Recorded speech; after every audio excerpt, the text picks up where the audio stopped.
Bangla QR কোনো apps না। Bangla QR হচ্ছে একটা সিম্পলি একটা কিউআর।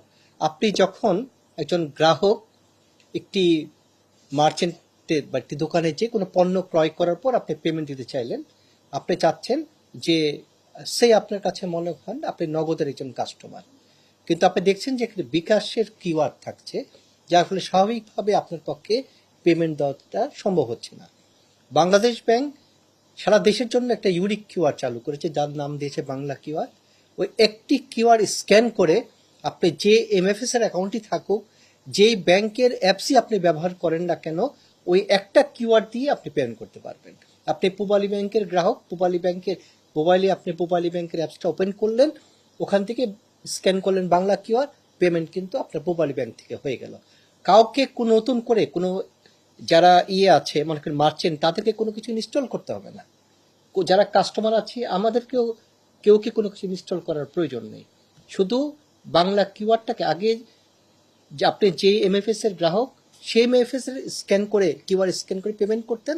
এখন বাংলা কিউআর স্ক্যান করলে আলটিমেটলি পেমেন্টটা আগে যা হতো সেই গ্রাহকের কাছে যাবে, সেই দ্যাট ইজ কাস্টমার, যে দোকানদার তার কাছে যাবে, এবং দোকানদার যেখানে অ্যাকাউন্ট মেনটেন করে যে ব্যাংকের সাথে, সেই ব্যাংকে টাকাটা চলে যাবে।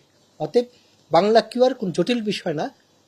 অর্থাৎ আমাদের কাছে প্রধান প্রতিবন্ধকতা হচ্ছে এটাকে দেশের প্রত্যন্ত অঞ্চলে ছড়িয়ে দেওয়া।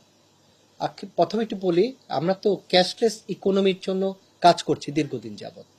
আমাদের যে বড় আকারের যে ট্রানজেকশনগুলো হয়, মনে করেন কয়েক লক্ষ টাকার উপরে ট্রানজেকশন, সেগুলো তো আমরা চেকের মাধ্যমে দেই, পিএফটিএন হয়ে, তারপর চেক পেমেন্ট সিস্টেম ব্যাচের মাধ্যমে হয়।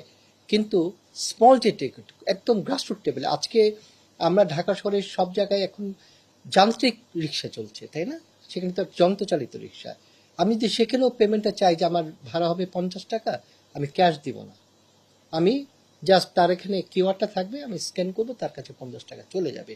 এই যে যে রিক্সা চালক, তার মনে যদি খটকা লাগে 50 টাকা কি আসলে আমার অ্যাকাউন্টে আসলো, এই খটকাগুলি দূর করাটাই হলো প্রধান চ্যালেঞ্জ। তাদেরকে নিশ্চিত করতে হবে তুমি সারাদিনে তুমি রিক্সা চালিয়ে 1500 টাকা নিলা, এলাকায় যখন ব্যাক করছো কিশোর গ্যাংয়ের সদস্যরা তোমাকে বললো যে টাকা যে আছে বের করে দাও, এই বিড়ম্বনে তোমাকে পড়তে হবে না। তোমার সারাদিনের যে ইনকাম তোমার অ্যাকাউন্টে চলে গিয়েছে, তারপর ওই অ্যাকাউন্ট থেকে তুমি ট্রানজেকশন করতে পারবা।